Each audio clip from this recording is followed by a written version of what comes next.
Yon. So, kakauwi ko lang from work. And I want to share something with you mga karaket, no? By the way, ako nga pala si John, nurse yung misis ko at dinala niya kami dito sa UK. And today, no, nag-try ako ng ibang pabango na ginamit sa trabaho ngayong araw. Usually, iba yung signature scent ko talaga na pang trabaho. Sa tingin ko, yun na yung favorite ko na isuot. Pero today, tinry ko to, no? Regalo to sa akin ni Mrs. last Father's Day. And today, nagkaroon ako ng chance na isuot siya. And I think I really like it, no? By the way, this is Boss Bottled Bold Citrus, no? Hirap bigkasin. Boss Bottled Bold Citrus, no? Ito yung bagong mga hataw ng boss sa mga pabango. Lately nga, nagiging medyo enthusiast ako with perfumes. Medyo marami akong pinagbibili. Marami din ako nakukuhang gifts. And ayan, ito yung sinuot ko kanina. And if you are a fan, if fan kayo tulad ko ng mga citrusy na openings or yung amoy sa umpisa, tapos yung magda-dry down or magto-tone down yung amoy, papunta sa mga woody scent. Ito, para sa inyo siya, no?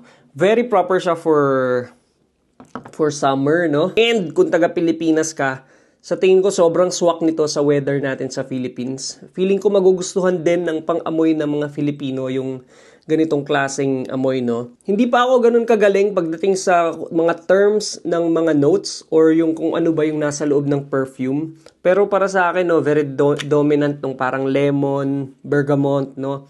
Alam mo yun, yung classic na favorite na ilagay ng mga citrus sa umpisa or sa opening nung mga pabango. Ito, sobrang sarap niya sa ilong sa umpisa. And then, it will dry down. Papunta sa woody na scent. Very kalmadong masculine na scent yon para sa akin. Lately, sinusuot ko din yung Versace Dylan Blue. And I think pareho sila ng dry down. And chinek ko yung kung ano ba yung meron sa dalawang pabango na to. At kung ano yung common sa kanila pagdating sa dry down. And it shows na pareho silang may patchouli. And I think yun yung naaamoy ko na sobrang similar sila. In terms naman pala nung kung gaano siya katagal, no? From umaga, umalis ako ng 8 o'clock, in-spray ko to bago umalis. 5 times. Dalawa dito. 1, 1, 1, tsaka isa sa dibdib. Tapos maghapon ko siyang naaamoy sa akin, no? Siyempre, nagbago yung amoy niya throughout the day. Pero yung base notes niya, sobrang solid. Nagstay siya sa balat ko hanggang pag-uwi ko kanina. Kaya sobrang excited ako. Sabi ko, kailangan ko to i-vlog. Kailangan ko siyang i-share sa inyo. And, ayun. So, if you like yung mga pabango, sobrang itry nyo to, no? If you are in the Philippines, sa tingin ko magugustuhan to ng mga asawa nyo.